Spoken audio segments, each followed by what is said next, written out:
Thank you for the invitation. Let me say, I'm originally from Britain. I worked for many years in Nicaragua in Central America at the time of the Sandinista Revolution. And I've been a professor of economics in Berlin since 2000. And I stopped being a professor of economics at the end of September. I'm now a free person. I'm a pensioner. But I'm visiting the university in Rio de Janeiro last week and this week, and I was very kindly invited to come for the day. So I'm going to talk today about the crisis in the euro area. I'm sorry I can't speak Portuguese. If you don't follow anything, please do wave your hand or do something, and I can try again in English or in Spanish in the hope that you will understand. But there's no point in sitting there if you can't follow what I'm saying.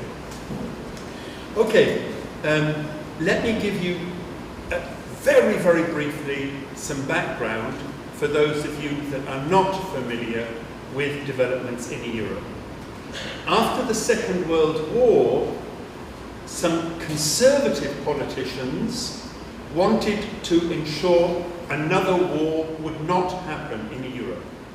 So they had this idea, politically it was difficult to bring countries together. So their idea was, if you could get countries to work economically together, then you would create trust and the basis for political integration in the future. The first thing they did was in 1952 to create a single market for iron and steel. And that was very important because it meant that Germany would not be able to build tanks and weapons without the other countries knowing. So it was creating confidence. Because in the 1930s, Germany had rearmed in secret. This would not be possible with the iron and steel community. But the real beginnings of the European Union were in 1958, when 6 countries created the European Economic Community. So they got rid of all customs duties between the countries, and they had a single external import tax. And there were 3 big countries, France, Germany and Italy, 2 small countries, Holland and Belgium, and 1 city. Luxembourg is not really a country, it's a city, with some green around it. And after the introduction of the European Economic Community, there was a period of very rapid economic growth. It was the period of the post-war boom. There was a very rapid deepening of trade between the members of the European Economic Community, and there was a major rise in living standards. This was a period when many working class people went from being very, very poor to having consumer goods, a health system, access to higher education, and so on. So a period of major transformation in living standards. And in 1970, there was a proposal to go one step further and introduce a single money. But nothing happened with that plan, because in 1973, as you probably know, the post-war boom came to an end in all the advanced capitalist countries. With that, economic growth slowed down, unemployment went up, and the process of European integration stagnated. So that brought to an end the first phase. There was a period of about 10 years in which there was no major initiative in Europe. The Europeans didn't really know how to deal with the end of the post-war boom and the economic contradictions that emerged. But in the mid-1980s, a new political project emerged in Europe. It was a neoliberal political project, and it was characterized by the appointment of a new president of the European Commission, a French finance minister called Jacques Delors. And Delors was a very strong president, and he was strong partly because the head of the German government, Helmut Kohl, and the president of France, François Mitterrand, both supported Delors very strongly. The first thing that Delors did was in 1985, he launched a new project to create a single market in Europe. Until then, there had been separate national markets, but with no taxes on trade. Delors' idea was to move from a collection of national markets to a single market. And it's with this that we begin to get the emphasis on competition policy, a much more neoclassical view. Until then, nobody had talked about competition policy. People talked about full employment, but not competition. So the first step in this new neoliberal Europe was moving to a single neoliberal market for products. And that became law in 1989. As soon as this was agreed, Delors launched a new project to introduce a single money, a single currency in Europe. And that was agreed with a treaty in 1991. It was agreed at the Dutch city of Maastricht, and this was a huge treaty. The first part of it created what is called the European Union. So lots of different European projects were brought together under one political authority, and it was called the European Union. And at the same time, this law set out the plan to introduce a single European money. And what's to be noted is that it planned to have a single money, but there was no plan to have a common fiscal policy, or any plan to have a common wage policy. So this is a very unusual situation. There has never been a monetary union in history that has survived without a common fiscal policy. There have been monetary unions, but if they haven't gone on to a fiscal union, i.e. a common government budget, then they haven't survived. And that's what we have to this day in Europe. A common money, but no European fiscal policy, and no European wage policy. And that corresponds to a very neoliberal conception of how an economy should work. If you have a stable monetary system, according to neoliberal ideas, you do not need an active fiscal policy. And for a neoliberal, you should not have a wage policy. So it was a very neoliberal conception of how to introduce a single currency. And in 1997, a new rule was added to the plan for a joint money.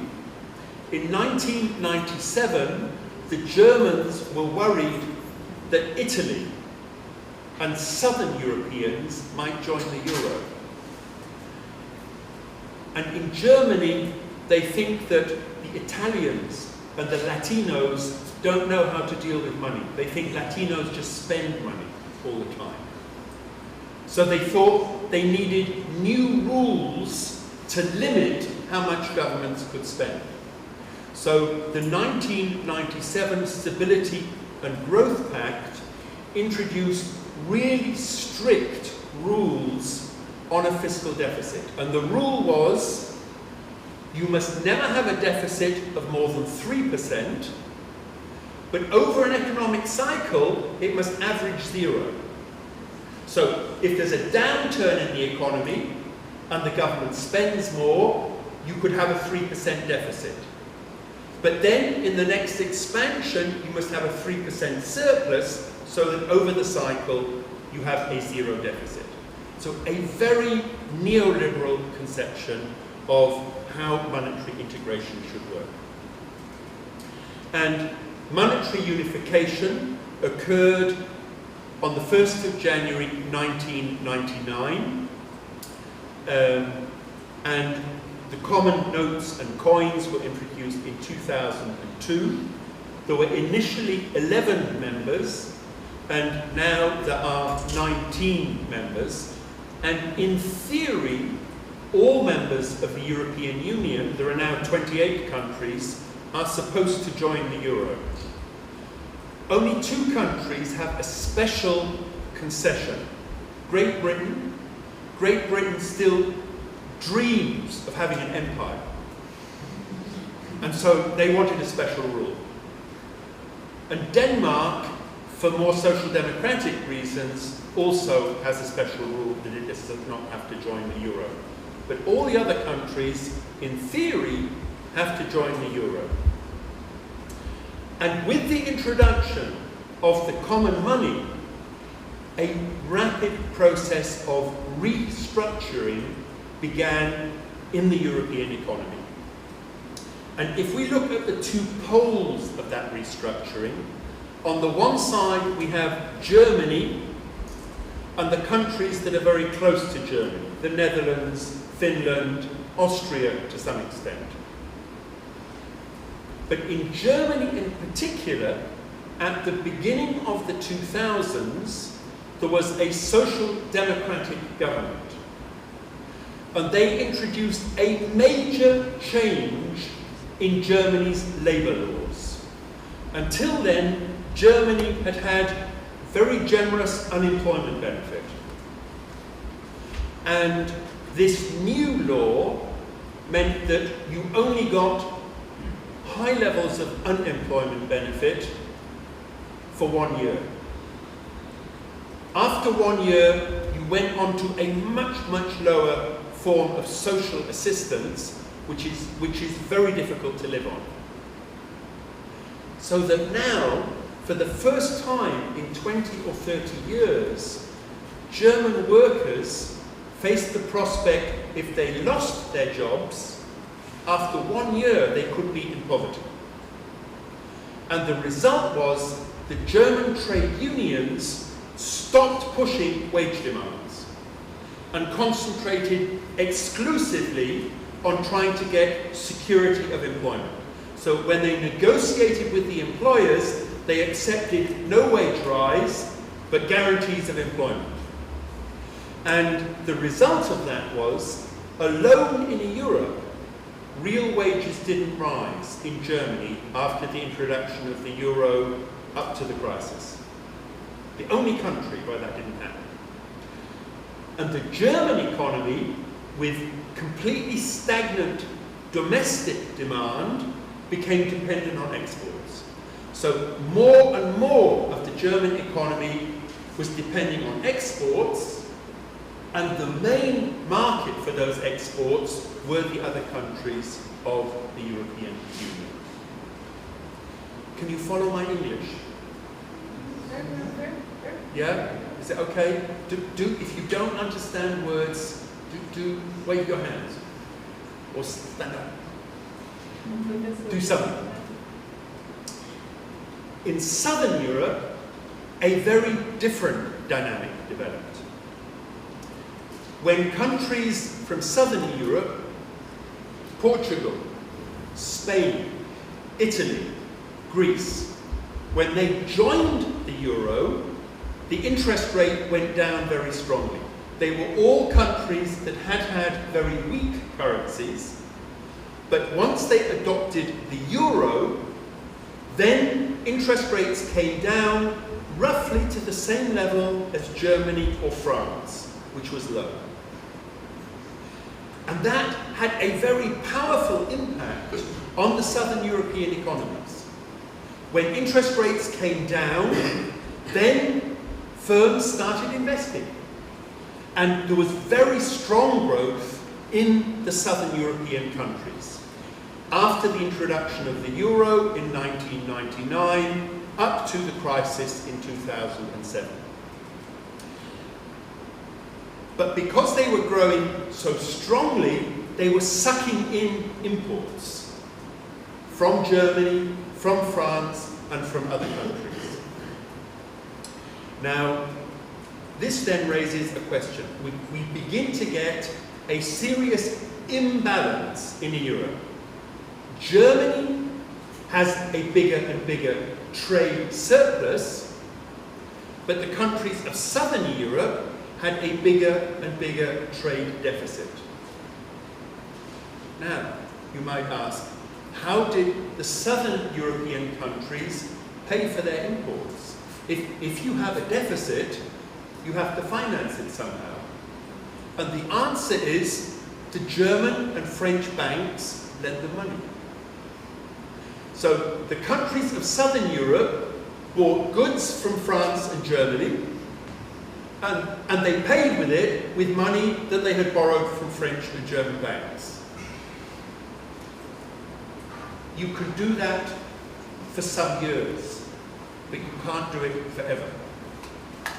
And so the result was that the southern European countries' deficits were being financed by the banks from the north, above all Germany and France.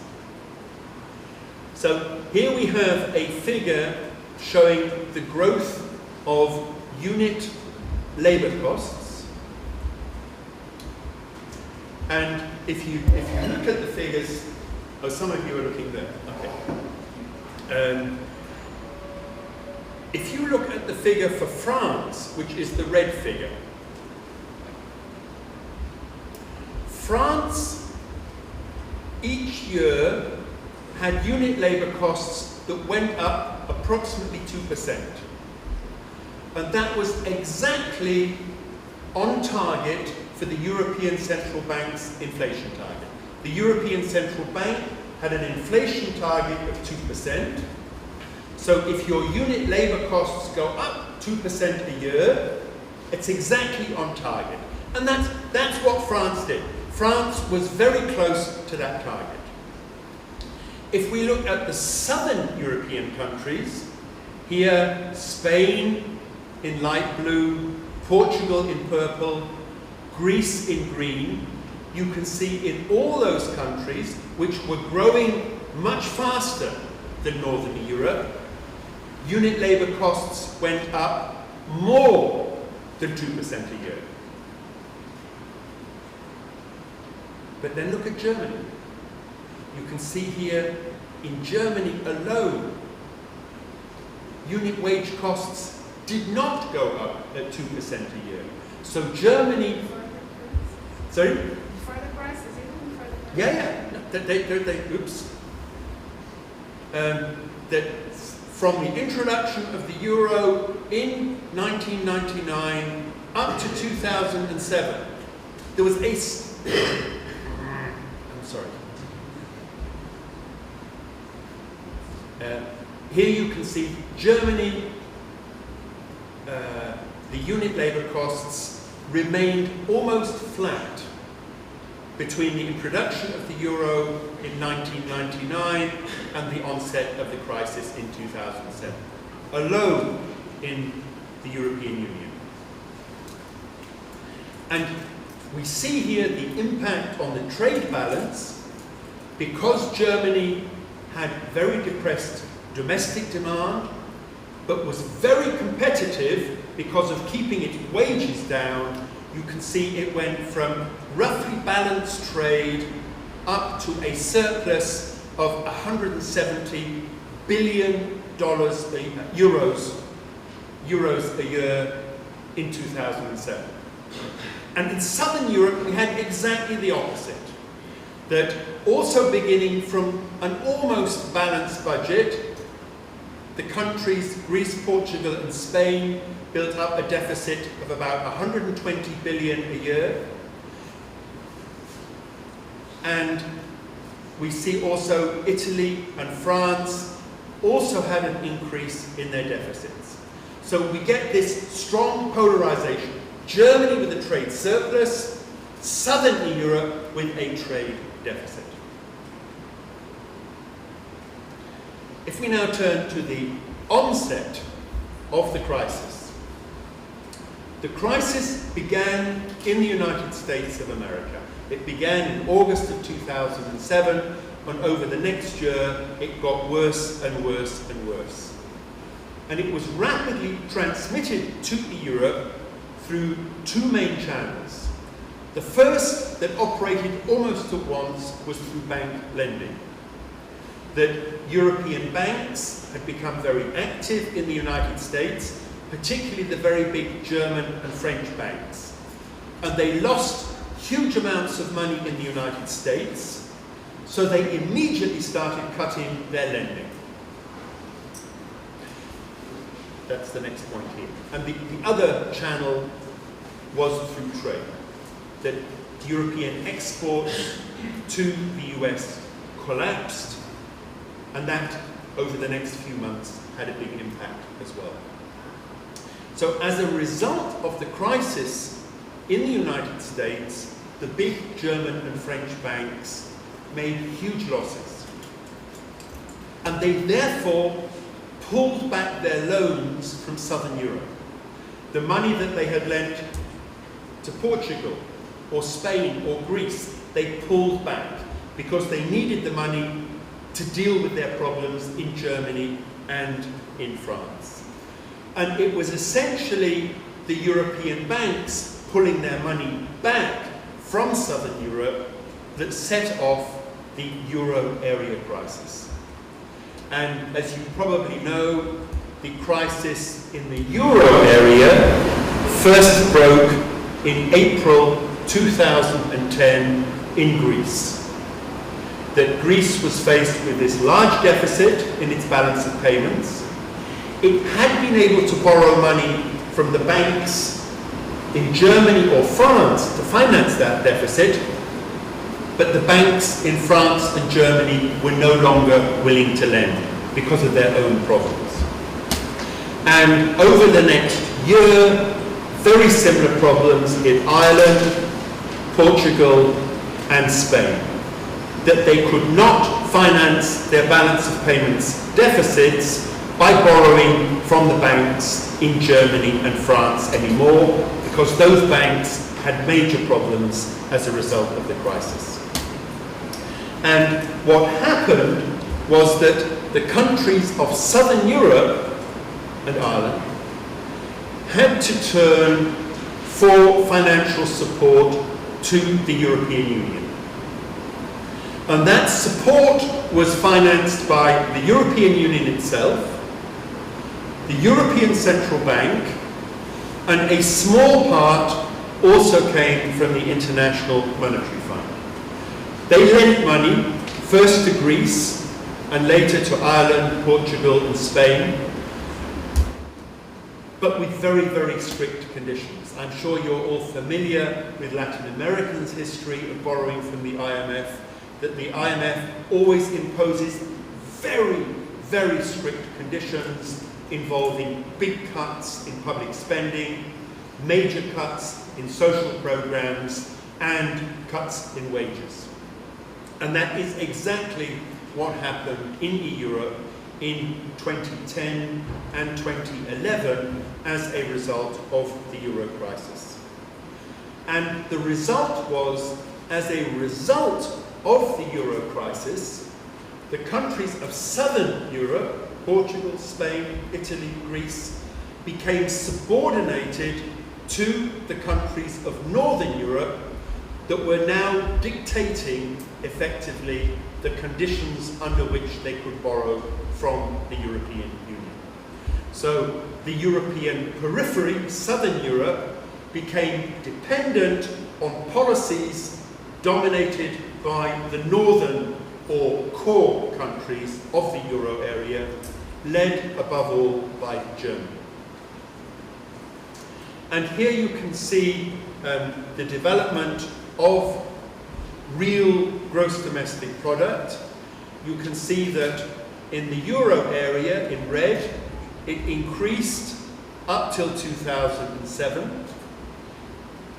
Because of the very conservative conditions of the euro area, it grew more slowly than the other European Union countries. The European Union countries, particularly in Eastern Europe, didn't have the euro, so they weren't subject to such conservative policies. And the United States grew even faster in the period up to 2007.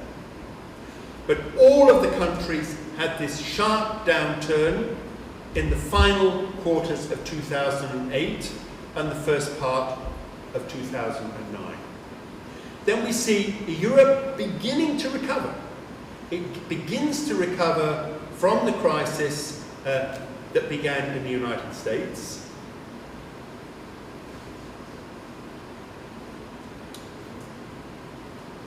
I'm sorry about this. And maybe your mouse will work with my computer. I forgot to bring my mouse, I'm sorry. Yeah. Let me just check that I don't have it.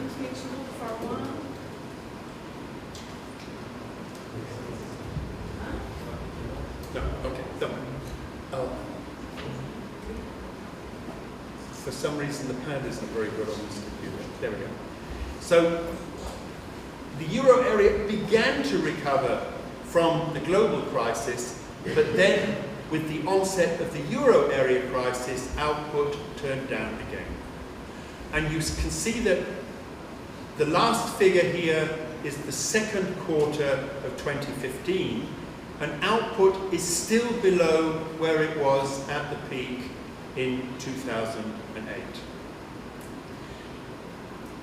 In the rest of the European Union, growth has picked up a little bit more, and because of growth in Eastern Europe, which is not in the euro area, output is now a little bit higher than it was in 2007.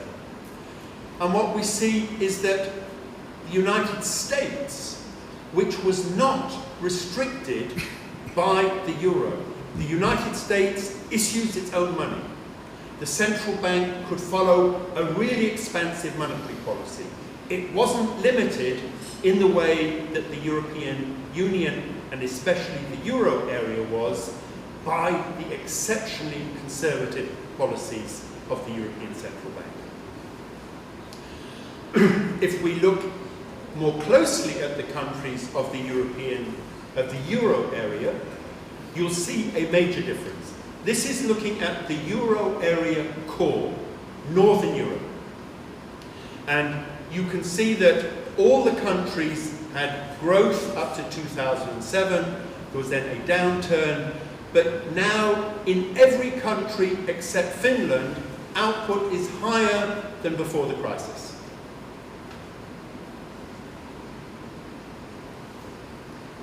So, in the euro area core, things are not great, but output has recovered from the crisis.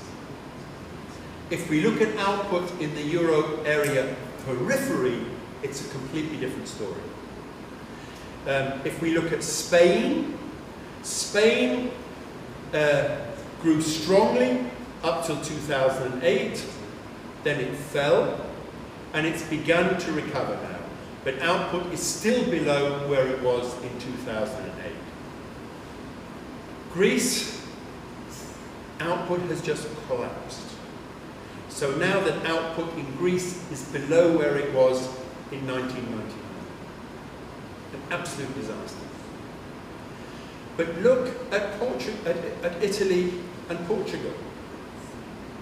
They never managed to adapt to the euro. That they couldn't adjust their economic structure to a hard currency. And both Portugal and Italy have suffered a serious process of deindustrialization. They haven't been able to compete with the industrial products of France, Germany, and the other Northern European countries. So everywhere, output is below where it was in 2008, and in most of the countries of the European periphery, it is way, way below where it was. So, if we now turn to look at fiscal policy, when the crisis broke in 2008, fiscal deficits, the deficit of the central governments, increased very, very strongly for three reasons. Firstly, the initial response was to increase government spending. Secondly, they also had to spend a lot of money on rescuing the banks. Governments, particularly in Germany and France, spent massive sums rescuing their banks. The Deutsche Bank, the biggest European bank, thank you.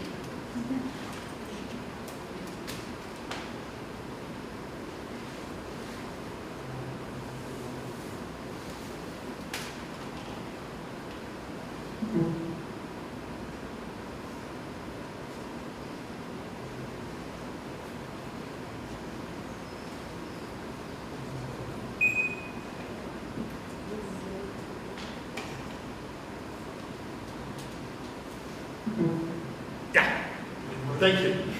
Okay, now there's no excuse for me doing it badly. So, and thirdly, with a very deep recession, there was a big decline in tax revenue. So, lots of fiscal expansion, rescuing the banks, increased spending, but because of the recession, tax revenue declined. And here we can see the fiscal deficit of the euro area countries as a percent of GDP. And here we've got the whole of the European Union. You can see in 2007 there was a tiny deficit, but very small. The same for the euro area, a very, very small deficit in 2007. Here at the euro area core, all of them have very, very small deficits. Finland even had a big surplus. And here in the euro area periphery,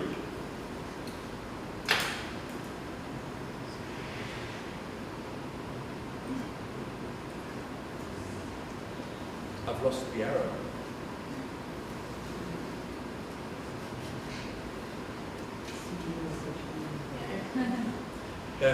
Here, the euro area periphery, even there, deficits were very small. Greece had a deficit of 6%, but otherwise deficits were small. Then, as a result of the crisis, this massive increase in fiscal deficits. Here, for the whole of the European Union, here for the euro area. If we look at the euro area core, everywhere deficits increased. And if we look at the euro area periphery, we have this huge increase in the deficits. So that most of the countries had deficits of more than 10%, and Ireland and Greece are almost at 15%. Since then, the situation has improved slightly. The deficits have come down quite strongly in the euro area core countries, and they've come down somewhat in the euro area peripheral countries here. But you see that the deficits were caused by the crisis. It's not the deficits that caused the crisis. It was the crisis that caused the deficits. And obviously, if you borrow more, then your debt goes up. This is looking at the government debt as a percent of GDP. It's gone up in the EU from 60 to just over 80, in the euro area from 62 to 90. Here in the euro area core countries, Austria, Belgium, Finland, France, Germany, Netherlands, the debt went up a little. But in the euro area periphery, this huge increase in the debt, so that Greece was up to 170% of GDP. There's an additional problem that under the euro, these countries are all indebted in the euro. But none of these countries can issue the euro. The euro is like a foreign currency for all the members of the euro area. In the United States, when the government wanted to borrow, the central bank could create money. In Great Britain, where the deficit was enormous, the central bank could just create money. In the euro area, it is as if we are going back to the gold standard before the First World War. It's a common European currency, but the national governments cannot issue euros. So they are effectively borrowing a foreign money. And that means that for the countries of Southern Europe, the peripheral area countries, they were in a very difficult situation. And interest rates went up very, very strongly for all the peripheral European countries. They couldn't service their debts, and in this situation, the European Union created a rescue fund in order to provide financing. The first was an emergency measure introduced in the middle of 2010, 440 billion euros, which lent the first loans to Greece, to Portugal, to Spain. And then it was recognized that a temporary fund was not enough. And in 2012, they created a permanent fund, the European Stability Mechanism, with 500 billion euro to lend. And these are the funds that are provided to countries in the periphery of Europe when they cannot meet their payments. And the thing to note is that they have made loans to all the southern European countries, but the money did not stay in the southern European countries.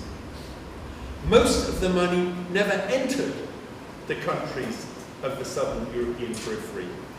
The money went to repay the banks in northern Europe. So the European rescue funds didn't rescue southern Europe. They rescued the banks from Germany and France. So the money that had been lent to Greece was now repaid out of these funds, so the banks got their money.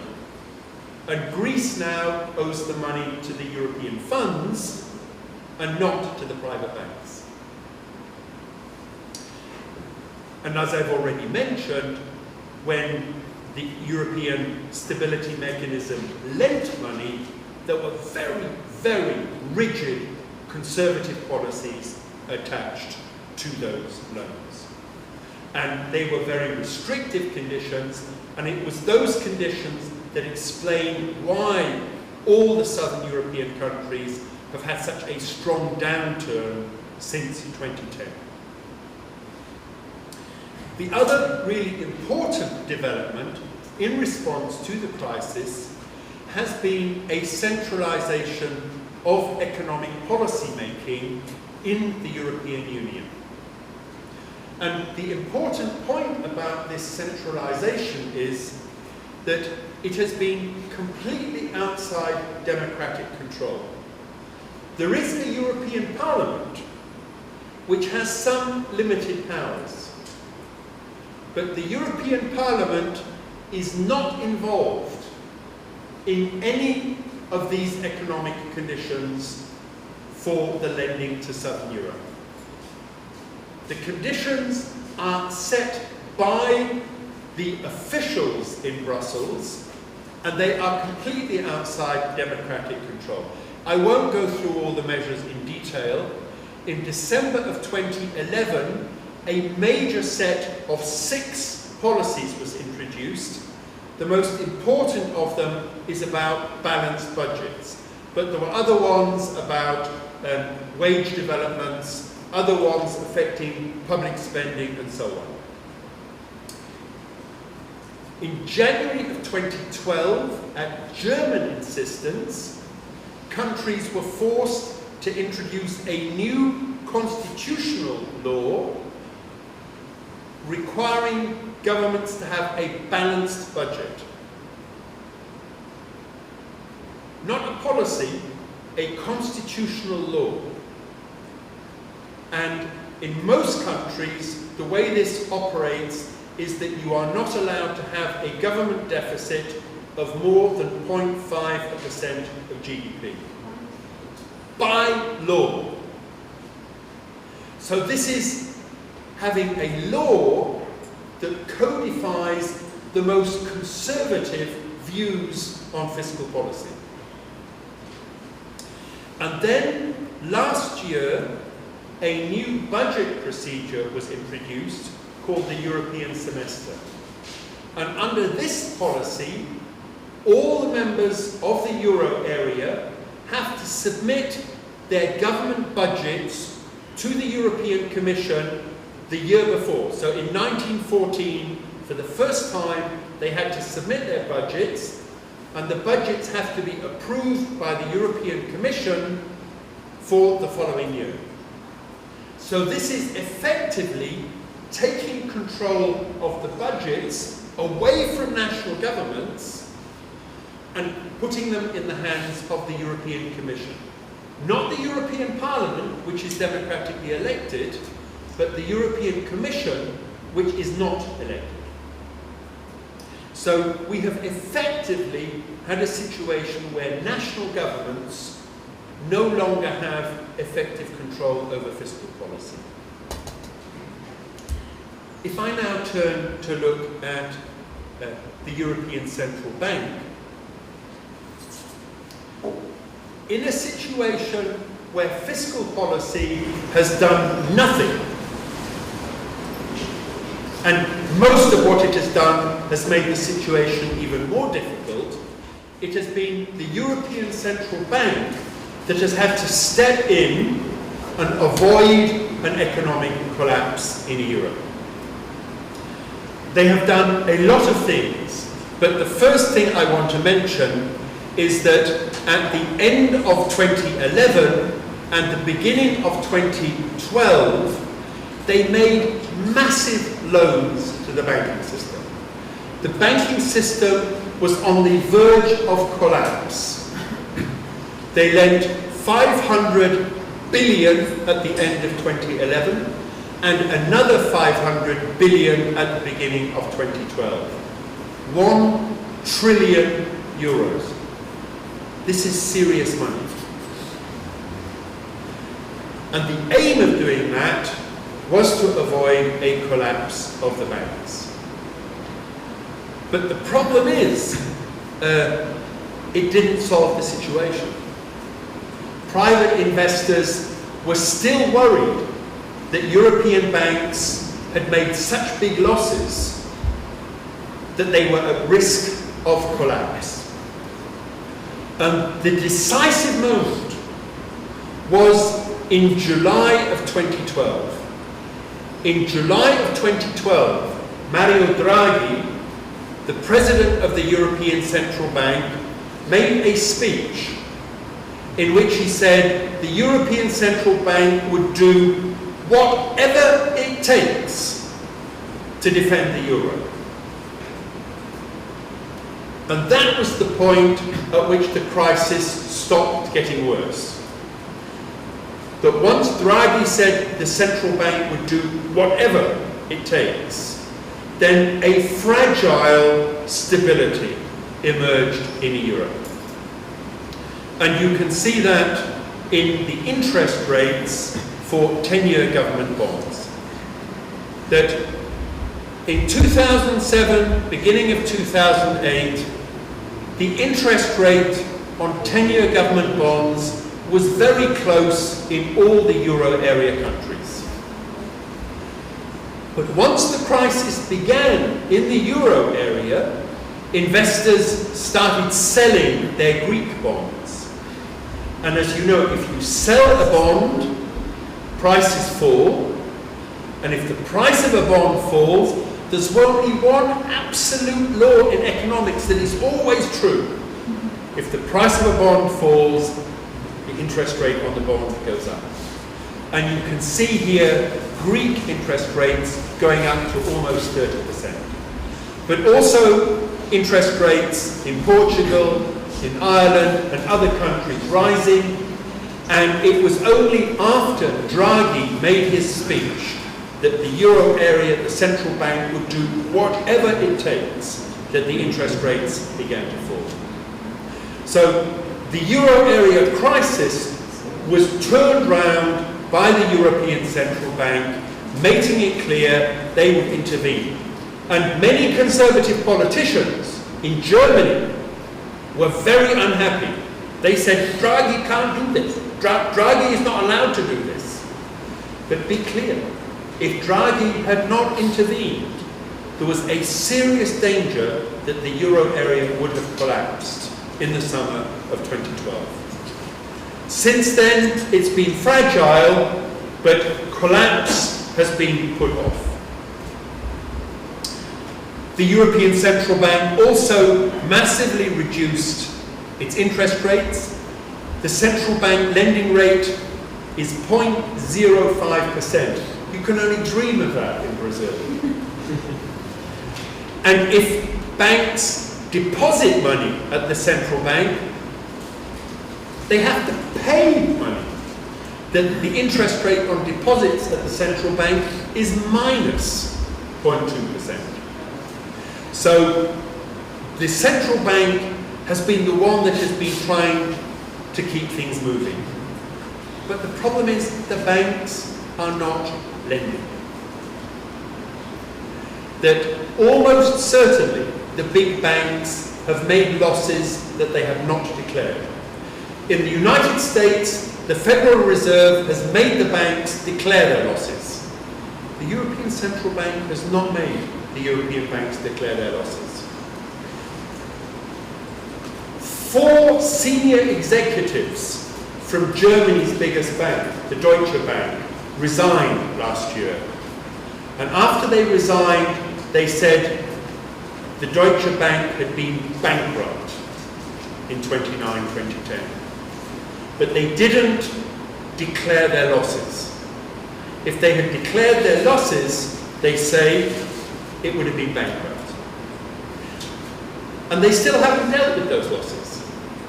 And even though interest rates are very low, even though the central bank is pumping money into the banks, they are not lending. And in that situation, the European Central Bank launched a new initiative in March of this year, and from March through until September of next year, they are buying 60 billion euros worth of bonds each month. So they are buying bonds from the investors who hold those bonds. The investors hold cash, and the hope is that this will lead to investment by firms. And last week, the European Central Bank claimed investment has finally begun to rise a little bit in Europe, but we still haven't seen any figures. And the last important initiative in Europe is that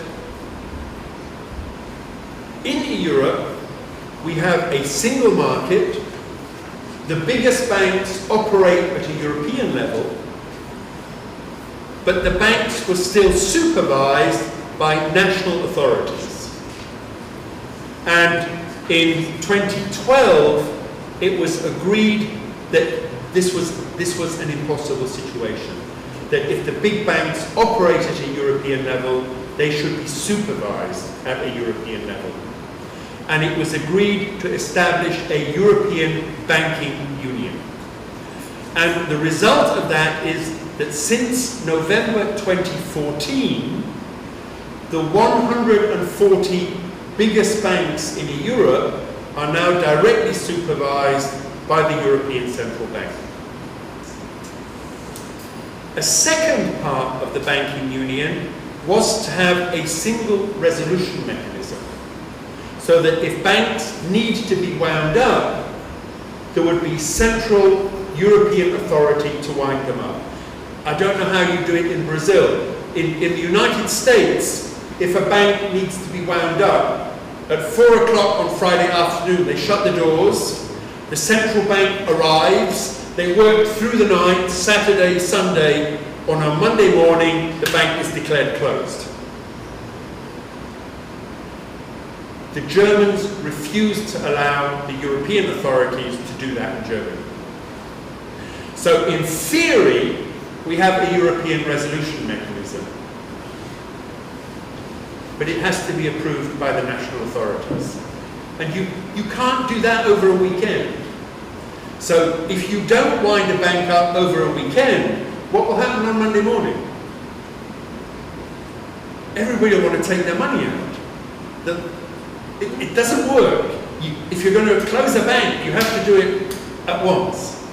So, in theory, there's a resolution mechanism, but it will never work. And lastly, there was to be a resolution fund. A single fund so that if a bank fails, then people who have their money in that bank will get it back. The idea is to start next year building a fund up over many years. When it is complete, the fund will have 60 billion euro. 60 billion euro is a lot of money, but for a big bank, it's peanuts. The first big bank that fails, the fund will not function. So, there was agreement that you should have a banking union, but it's a very incomplete banking union. And when the next crisis happens, the European Union is not going to be in a good position to face it. Okay, that's more or less what I wanted to say. I've prepared some macro indicators. Have I got time for that, or would you like it? Yeah? Well, here you see the investment by non-financial corporations as a percent of the value added by corporations. And there's a very clear pattern. Blue is showing the euro area, the red is showing the whole of the European Union. They move almost together. So the end of the 90s was a period of expansion. There was a recession in the early 2000s. Investment fell. It then picked up between 2004 up till 2008. It collapsed with the crisis. There was a very small recovery, and then the euro area crisis began. And you can see now investment is very, very weak. The economic outlook in Europe is terrible. And firms don't invest when the economic outlook is terrible. So investment is a serious problem. Here I've got figures for selected countries. You can see that everywhere investment has fallen. This again is looking at the same figure, the investment in fixed capital in terms of the corporate value added. The main thing I want to show is firstly that everywhere investment has fallen since 2007. But the very particular thing I want to draw your attention to is Germany. Investment in Germany is incredibly weak. Germany is seen as a strong economy in Europe, and in many ways it is the strongest economy in Europe. But the German bourgeoisie, the German industrial capitalist class, is not investing in Germany. Germany is falling apart. There's holes. Did you see the holes in the road in Berlin? We live in a rich country. Public infrastructure is not being repaired. I mean, it's like going to the third world in Berlin. When you drive, you have to miss the holes in the road. This is one of the richest countries in the world. They are not investing. Here's some figures for unemployment. So the blue figures are 2008. Here's the whole of the EU. We see unemployment going from 8% to 10.5%. In the euro area countries, a little bit more. Here is the euro area core. In all those, you can see unemployment has gone up a little bit, with the single exception of Germany, where unemployment has come down. But in all the countries, unemployment is 10% or lower. Here we have the euro area periphery. We see Greece, unemployment has shot up to almost 30%. Spain, unemployment 27%. And in all the European periphery countries, unemployment is over 10%. This is for all workers. Now look at kids. This is the under 25s.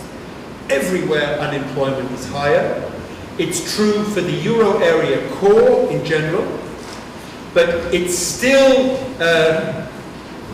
moderate compared with the European area periphery. Greece, youth unemployment almost 60%. Spain, youth unemployment 55%. And these are terrible figures. Italy, 40%. This means people of not our age, but most of your ages, they have got unemployment 40, 50, 60% in Southern Europe. This is a hopelessness. There is very little chance of getting a job. This is a very dismal outlook.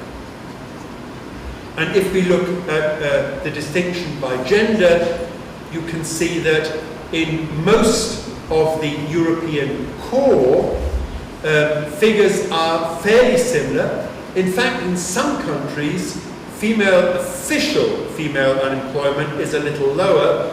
This is because manufacturing industry, which is strongly men, was particularly badly hit by the crisis. But in fact, the situation for women is not so good once you begin to take part-time employment and so on into account. If we look at the European periphery here, Greece, female unemployment even higher than male unemployment. In Spain, too, female unemployment a little higher than male unemployment. So in the European periphery, women definitely being hit harder by unemployment than in the euro area core. And the last graph that I have is looking at real incomes per worker in selected countries. So this is all the euro area center, so the countries of Northern Europe. Here you can see everywhere real wages went up to 2007. They went down a bit, but they've generally started rising again. Germany is the exception. Germany is the one exception where real wages actually declined up till about 2009, 2010. The secret of Germany's export surplus was keeping wages down. It's only in the last 2 or 3 years that wages have begun to recover. And they have been rising in the last 2 or 3 years. If we look at the periphery, an absolute disaster. Wages fallen really sharply in Ireland. Here is real wages in Greece, an absolute collapse. And remember, many workers are unemployed. This is just the people who have a job. And in Spain, in Portugal and Italy, real wages today are roughly where they were when the euro was introduced at the beginning of the decade. So effectively, no rise in real wages in the European periphery. Okay, let me just finish quickly with this last slide. The prospects in Europe are grim. I know that in Brazil at the moment, the outlook is also not good. And of course, for countries exporting primary commodities, the fact that Europe is not going to grow is bad news for Brazil. all the indicators are that we are going to have a long period of low growth at best, and in many cases stagnation. That unemployment looks likely to remain high. In Spain, where finally economic growth has started again, unemployment has come down a little bit, but it's still well over 20%. So unemployment will remain high. Real wages in most countries remain depressed, particularly in Southern Europe. They're beginning to rise a little bit now in Northern Europe, but only a little. But in Southern Europe, there is little likelihood of real wages rising very much. We are having major downward pressure on social spending. This is your field, I believe. So that in all the countries, there are major revisions being made to the social programs. Everywhere, benefits are being cut, social programs are being rationalized. And then we are seeing a widening polarization between countries. So we are seeing Northern European countries, Germany, the Netherlands, Austria, and to some extent France becoming much stronger, and Southern Europe becoming much subordinated and weaker. But also within countries, there are big divisions. I moved to Germany at the end of the 90s, and at that time there were virtually no poor paid workers. There are now 23% of the German workforce is officially defined as low paid. They don't go hungry, but they have to make a choice between buying more clothes for their kids or buying a present. I mean, they are very, very financially hard up. And this is new for Germany.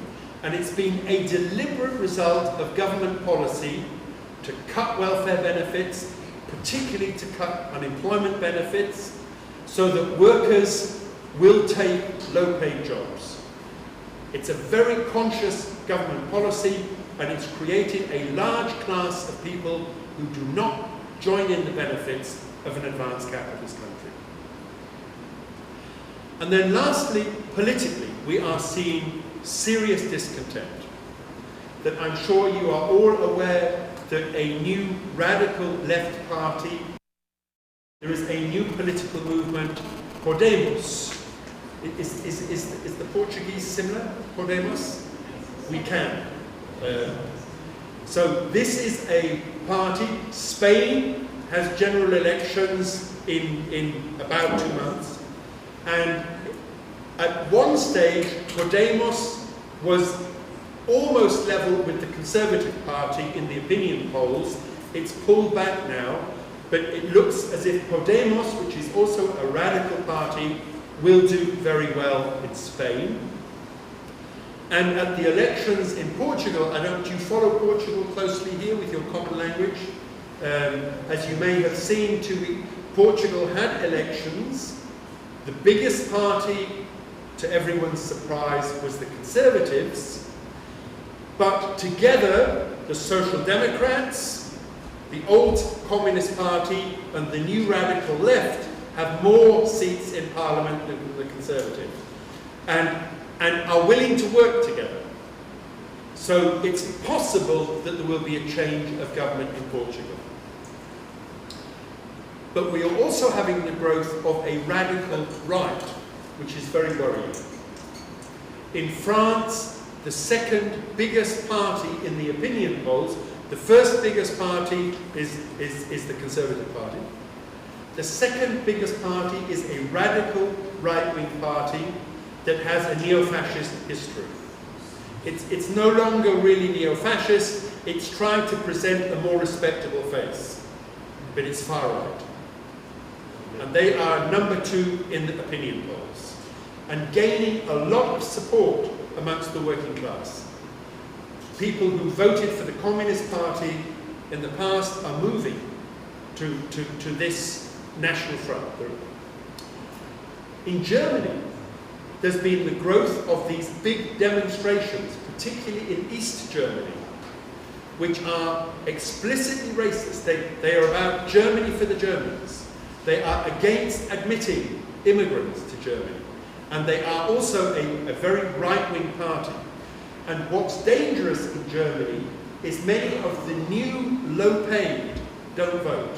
Unlike in Brazil, you don't have to vote. And many of the new underclass in Germany are not voting at the moment. In the past, they voted for the Social Democrats. But the Social Democrats introduced the labour market reforms. So there's a dangerous situation there in Germany, where in some of the big working class areas, they're not voting for the Social Democrats.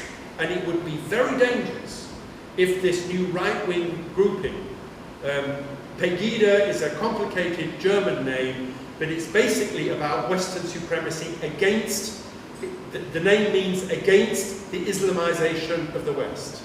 And Islamization means immigrants. Islamic immigrants from the Middle East, from North Africa, and so on. And this is official right-wing parties, but we also have the growth of fascist parties. In Hungary, there is a party with strong representation in parliament that is a fascist party. And in Greece, although the left-wing group Syriza won the elections, there is also a fascist group that won 8 or 9% of the votes, also partly in the working class. So the prospects in Europe are very difficult. Long-term stagnation, cuts in the welfare state, and increasing political discontent, partly expressed to the left, but partly expressed to the right.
Could you hear the questions over there? Did you hear the question? Well, the first question was about Brexit. Brexit is the idea that Greece would be better off leaving the euro area. And at the last election, the one that just took place, many of the Syriza members of parliament broke away from Syriza and formed a new grouping and argued that Greece would be better off leaving the euro. But they got virtually no votes. So they have no members of parliament. They didn't get, you must get 5% of the votes to enter parliament. And the group that was in favour of Brexit, of Greece leaving the euro area, didn't get the necessary support. So clearly at a mass level in Greece, people do not want to leave the euro area. For them, it symbolises being part of a core of a euro. So within Greece, there is certainly still, despite all the hardship, despite the massive unemployment, there is not a political majority for leaving the euro. There are nevertheless, there are one or two very conservative economists, including Germans, who think you should just push Greece out. Greece is a problem. So, there, in my view, it's the German economists that are a problem, not the Greeks. But there are also some left-wing economists that argue that Greece would be better outside the euro. But I do not agree with this view. I think that, the situation that Greece is in is absolutely terrible. And perhaps, when Syriza was first elected last February, if they had immediately moved, it's possible they may have been able to do something. But now, if they tried to leave the euro area, it would lead to such economic chaos. It would mean a further major decline, but a really serious decline in living standards. And some economists say, yeah, that's true. There would be another decline of another 20 or 30%, but then perhaps we could start growing. But I think it's significant that, that this does not have support, and even many of the left-wing economists in other European countries who were arguing this are not calling for it anymore at the moment. So I think it would be very, very hard on Greece to leave the euro. I think for most Greek people it would mean even more hardship, even more poverty, and they would face many of the same problems. They would still have this huge debt, and so on. The next question was about the limits, the possible limits to the austerity policies that are being posed in the euro. And when the cuts began to be made in 2010, people said, this can't go on for long. You can't cut again. People won't accept even more cuts. But they have kept cutting. And people have found it very difficult to organise politically against the cuts. Spain at the moment has a very conservative government under Mr. Rajoy. And people said that when Rajoy was elected 4 years ago, that he had hoped that Italy, Greece, Portugal and Spain could form a united bloc and refuse to keep adopting these measures. But Italy continued. Italy has a government of the left of centre, just left of centre, but they're trying to find ways of increasing their deficit at the moment, but finding it very difficult. And Rajoy in Spain completely accepts the cuts now. So there was talk of the southern European countries forming a bloc. And there's still a hope that they might. But politically they're not doing it. That Italy would be the country to lead that.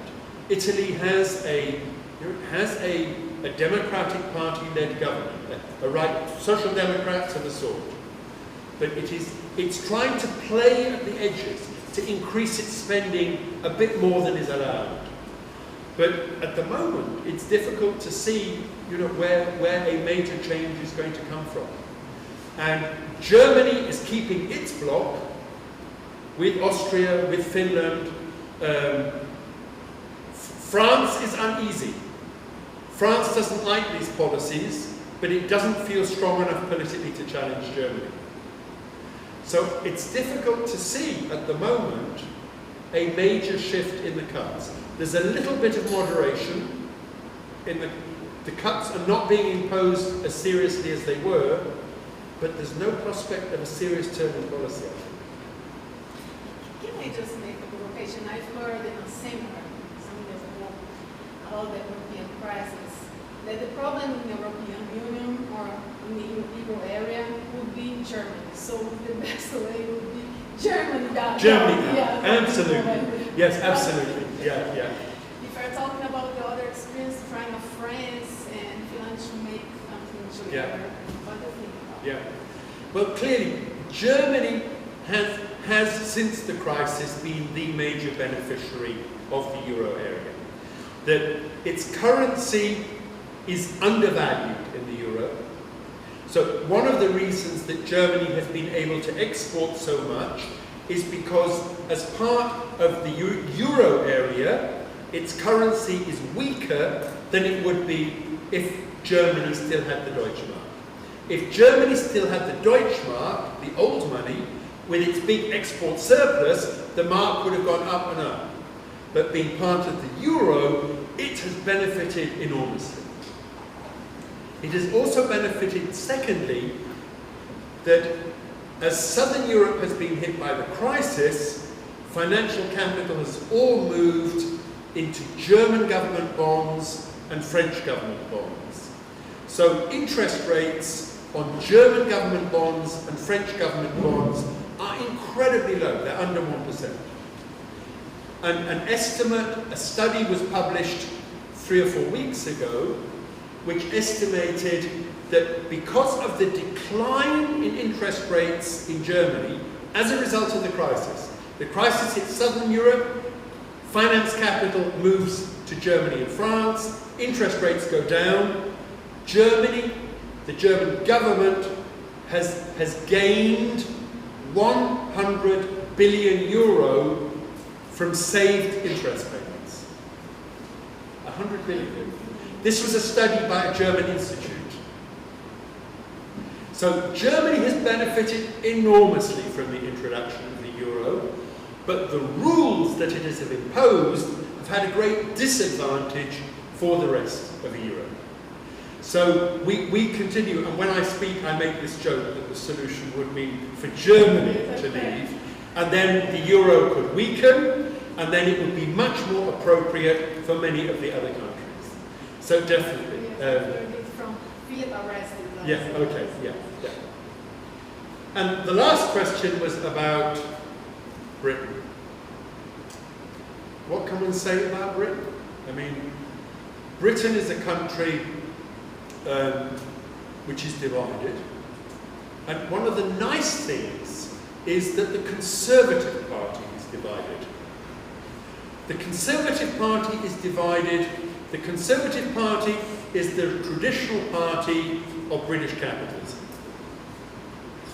And British industrialists want to be in a euro. The main market for British exports is the European Union. They want to be in the European Union, they think it's crazy to leave.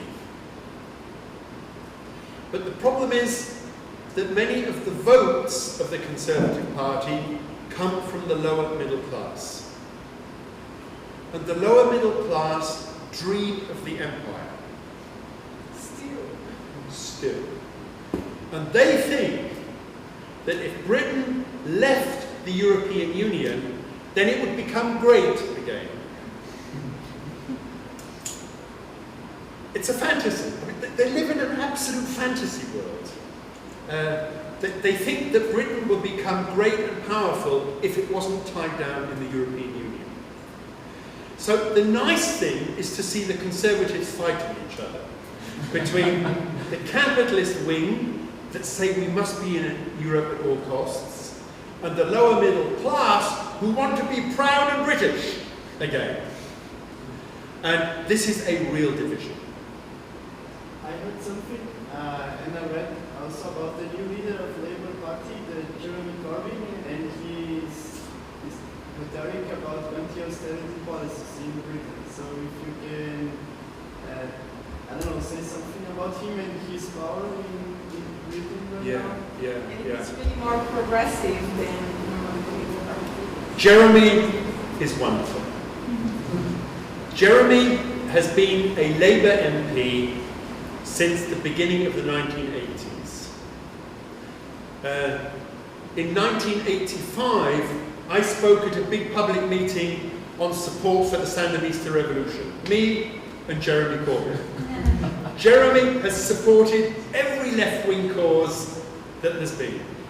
Every weekend, on every demonstration, against the Iraq war, against cuts in social spending, Jeremy Corbyn is on every demonstration. So he has a long history of being on the left, and very consistently on the left. And I was enormously surprised that he won the election to the Labour Party leadership. So after Labour lost the last election, the leader of the Labour Party resigned. There was a new election. There were 3 candidates, 1 very right-wing Labour, 2 right-wing centre Labour, and Jeremy Corbyn from the left of the party. And to everybody's surprise, everybody was surprised, Jeremy Corbyn won. And one of the reasons he won was because he was arguing for a more left-wing politics, but he also attracted very large numbers of young people into the party who want to see a real change. So that he is very principled, he has strong support in the party, but most of the Labour MPs are completely opposed to him.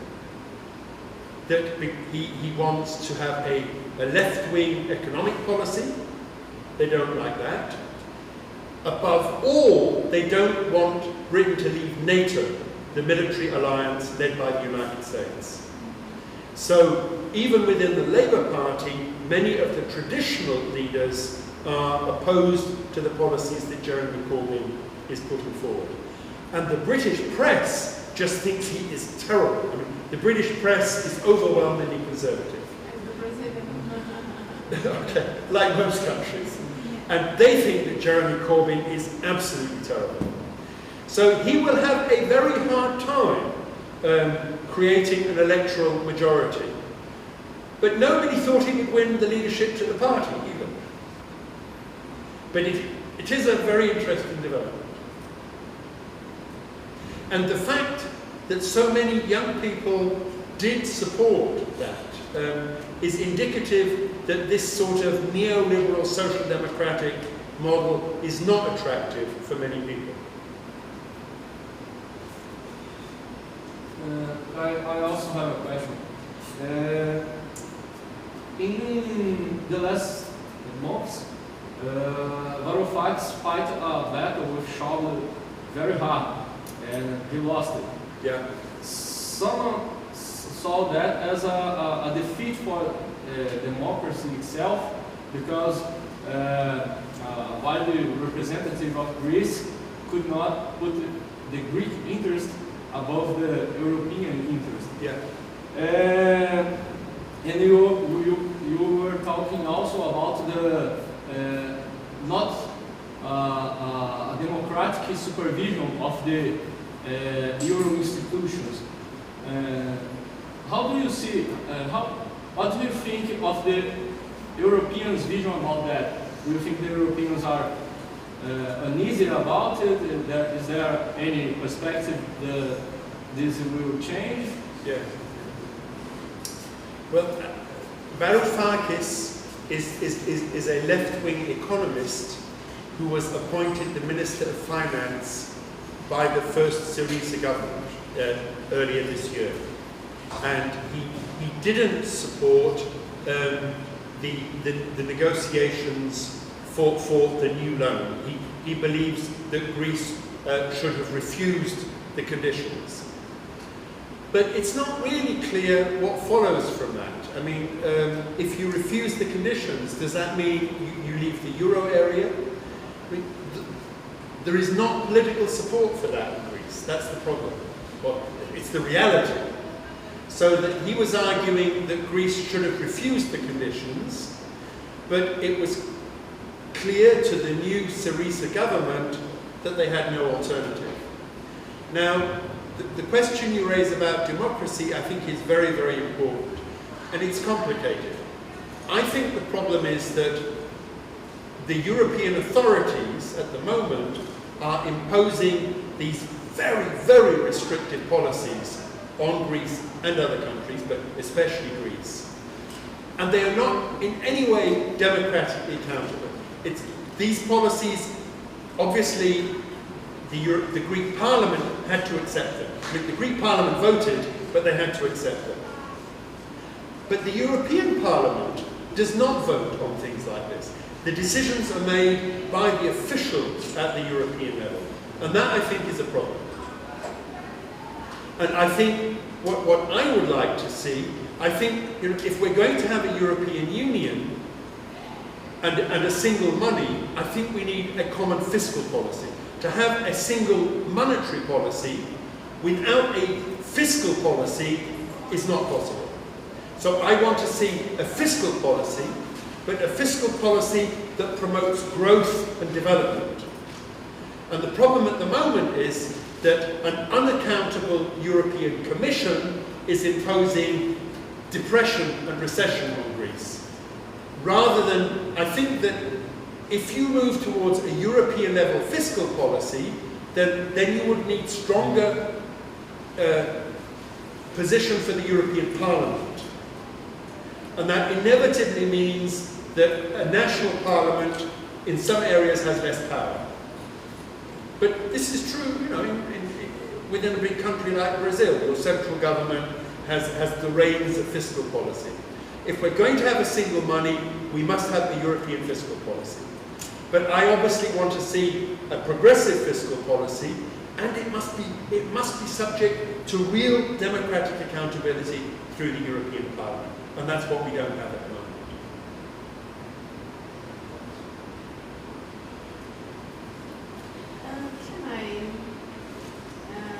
Also some questions. First, some of the students I'd like to link the idea, okay, if I understood it right. Before the crisis, as I understood, we linked the stagnation of domestic demand in Germany to the stagnation of wage levels. Is that okay? So the only way to push the economy was through the exports. Yeah. Is that okay? So they are thinking about this great aggregate demand and how it works. This is for the first question. And the other question, I think that's a classical one. How can you manage an economy if you have limits on monetary policy, exchange rate policy, and also with the restrictions made by the European Union to fiscal policy? How can you manage any economy in this situation? And also, you told us that the Draghi's policy establishes some type of financial stability, financial fragility. But the fragility was already there, wasn't it? So he didn't create it, but he managed a way to deal with that in a more stable environment. Is that okay or not? Yeah. So that's it. So the first question was on domestic demand in Germany. Domestic demand is really weak. And if you remember one of the curves I showed you, of all the countries, Germany had really weak growth between the introduction of the euro and 2007. There was no aggregate demand impetus from wage demand, consumption demand. All the expansion was from export demand. So it was totally dependent on export demand. And what about investment? Especially having into account the integration of Western and Eastern in Germany. It wasn't a movement of investment. There was big public spending, particularly in the 1990s, and there was some in the 2000s, less than in the 90s. But if you remember, I showed you curves for the investment coefficient. Yes, Germany's at the bottom. Even lower than the Brazilian one. I was really... It's extraordinary. I mean, the thing is that they haven't been investing in Germany. So you have an economy which has virtually no growth of real wages. It's dependent on exports for the economic growth, and fixed investment was very low. What's happened since the crisis is that wages are finally rising. I had 10 years of wage stagnation. Professors had it as well. It wasn't just workers. And finally, since 2010, real wages have started to go up, and that's given an impetus to wage demands. But that's since 2010. From 99, 2000 to 2007, dependent on exports for growth. On managing the economy, I mean, absolutely. I mean, a situation has been created that corresponds to the neoliberal, neoclassical ideal world. That if you allow the market system to work, it will regulate itself. So you should not allow the state to intervene, because that will only disrupt the market process. That the state should not be following a fiscal policy. The state should leave wages to the market. So this is the situation that they have created. And the problem is, of course, that a capitalist economy is not self-regulated. And that I am sure that when the next serious downturn happens, it may be next year, it may be in 5 years, but when the next downturn happens, then inevitably the government deficits will rise. They will break this stupid rule. They'll have to. But they have imprisoned themselves in this extraordinarily dogmatic, conservative set of rules that has been pushed above all by Germany and its close allies. France doesn't like it, but it doesn't feel it has the political basis to object and overthrow it. So there is no mechanism in place officially for managing aggregate demand. But I am sure that when the next crisis breaks, they will have to do something. When it comes to the crunch, if there is a serious downturn in Germany, the German government will spend. Yes, but afterwards, the state will be under pressure again Yeah. and increasing. So that's what we're seeing in the Yeah. crisis showed us. Before the crisis, we didn't have very, very low deficit, very high deficits, and also that very high debt. And what created the debt was how the crisis and how it was Responding to the But crisis. after that, all the pressures, the market pressures come again Yep. to the public spending. Absolutely, absolutely, yeah. Exactly. And we hear that economists who work inside the Commission are unhappy and worried. They don't know what's going to happen. But in public, they have this position that you have to stick to these rules. But clearly, people are uneasy. In Germany, there is overwhelming support for this situation. In the Netherlands and Austria, there's also a lot of support. The French and the Italians are very unhappy, but don't feel politically that they can change much. So it's a very worrying situation, and it's for that reason that I say here that we have this prospect of no growth and stagnation. That if the governments are not able to intervene, we have some economists arguing, like you will have seen that Canada has just elected unexpectedly a so-called liberal, and he says interest rates are 0.5%. This is the time for the government to borrow and start investing. There are people that say this. And there are people in Europe, there are people in France that would like to do that. But at the moment, Germany is keeping, and its close allies are keeping the political control. And lastly, on Mr. Draghi, I mean, the underlying problems have not been solved. You cannot resolve these problems with monetary policy. I think what Draghi did, Draghi rescued the euro. I mean, I really think that Draghi rescued the euro. I think that in the second half of 2011 and the first half of 2012, everything was just getting worse and worse. You saw the interest rates just going up. There was a real tension. There was a real problem of financial collapse in the euro area. And Mr. Draghi, by his statement that the ECB, the European Central Bank, will do whatever it takes, he broke that dynamic. But he didn't solve the underlying problems. So we have a fragile stability. And the longer it lasts, then the less likely it is to break. But it is a fragile stability.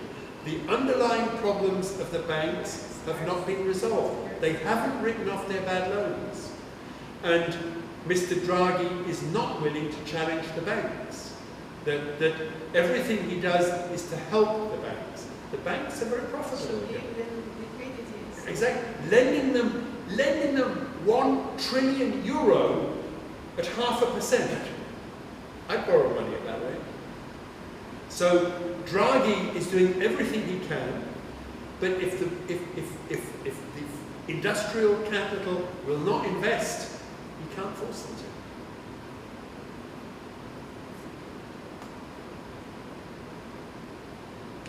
We need a major program of public investment. So do we. I think so do we. And for us, all this problem around austerity in Europe is quite a big issue to think about, because we are going on this way. Austerity is for the rich, developed world to be forcing large numbers of people, especially in southern Europe, into these austerity policies is terrible. These are rich countries, there are resources, and yet people are really suffering. In Spain, people losing their houses, but also in Portugal, in Greece, many people without medical attention now. They've lost their health insurance. The social programs do not have funding. So real social hardship in southern Europe. But also this shift to neoliberal policies, meaning that important sectors of the poor working class in northern Europe are also having a very hard time. You know, it's quite amazing because this type of policy created the crisis, and then they are the solution for the crisis also. Absolutely. Someone pays the bill. Absolutely. Yeah. At some point, something will break, but you know, we have said this level of unemployment would not be acceptable in countries. But people are living with this level of unemployment. And it's very difficult to organise against this. You know, when people are unemployed, their bargaining position is weak. And the problem, as you told us, is not just unemployment. They are also losing their social care. Absolutely. They come together. Yeah. And Greece is a protectorate. Greece is a protectorate of the European Commission. It cannot make its own decisions anymore, nor can it have influence on European decisions.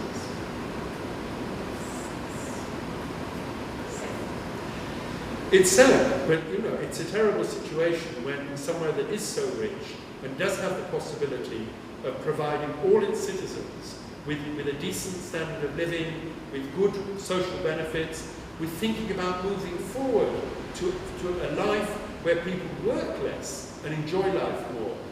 This is possible. For your countries in Brazil, you have real obstacles that Europe is in a much better position, and yet it is not doing that, it's doing exactly the opposite.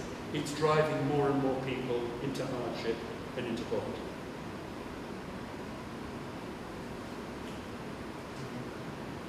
Any other questions? So, Trevor, thank you very much for speaking. Well, thank you, and thank you all for staying until the end. Thank you. And thank you for your questions. It's been very nice having this chance to meet and discuss with you. Thank you.